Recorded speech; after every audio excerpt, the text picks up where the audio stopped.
कर्नाटक के दक्षिण कन्नड़ जिले में ये गुस्सा बीजेपी युवा मोर्चा के प्रवीण नेट्टार की हत्या के खिलाफ है।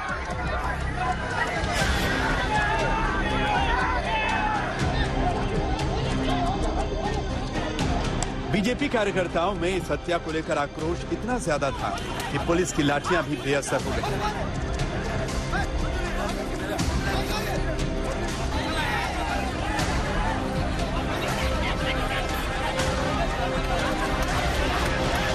बीजेपी के कार्यकर्ता अपने ही सांसद की गाड़ी पलटने पर आमादा हो गए।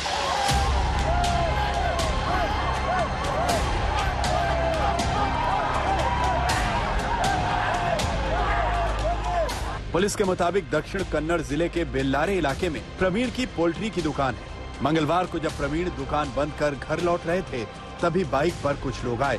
तीनों बदमाशों के चेहरे नकाब और मास्क से ढके हुए थे।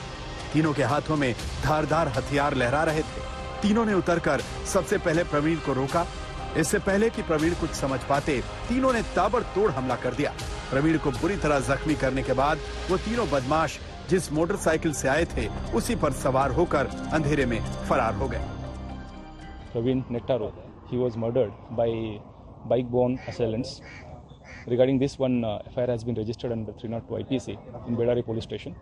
In this context, we have already formed 4 teams which are investigating through different angles, and we are looking into collecting all the evidence, and we are also inquiring with suspects also.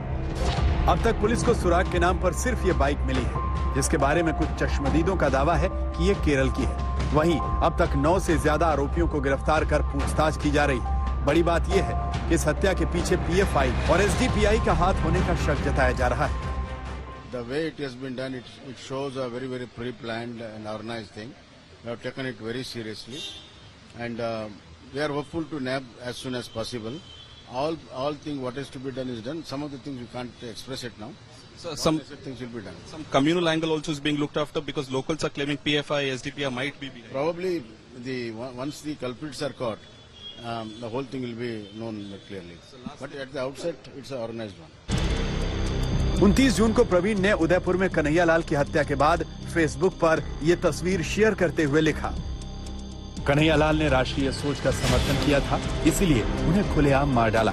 उनकी हत्या का video भी बनाया। जब इन हत्यारों ने प्रधानमंत्री मोदी को अपना अगला निशाना बताया, तब धर्मनिरपेक्षता का दिखावा करने वाले लोग कहां थे? क्या ये सब इसलिए हुआ क्योंकि कन्हैया लाल की हत्या उस राज्य में हुई जहां पर आपकी अपनी दयालु कांग्रेस सरकार है? क्या अब आप अपनी जुबान नहीं हिलाएंगे? क्या तुम जैसे पाखंडी हमदर्दों को उस बेचारे की जान पर दया नहीं आई?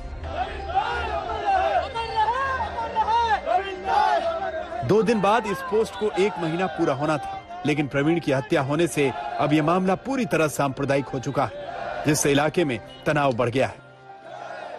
SDPI, PFI जैसे समाज घातक देशद्रोही संगठन है, उनको बैन करना चाहिए।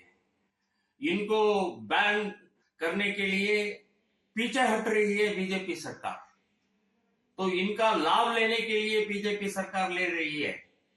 मैं बीजेपी सरकार को कहता हूं, तुरंत इमीडिएट बैन कीजिए। केंद्र सरकार का आपका सरकार है, बीजेपी सरकार है, राज्य सरकार में बीजेपी सरकार है। सभी जो आक्रोश SDPI, PFI में जो है, ये हत्या के पीछे भी उनका ही हाथ है। मुझे 100% मैं कहता हूं। इस हत्या में केरल के आरोपियों का हाथ होने के शक के बाद कर्नाटक के DGP ने केरल के DGP से बात की है, ताकि अगर वारदात के बाद अपराधी केरल में दाखिल हो गए हैं तो उन्हें वहां से दबोचा जा सके। बेंगलुरु से नागार्जुन और बेल्लारी से प्रियंका के साथ आज तक ब्यूरो।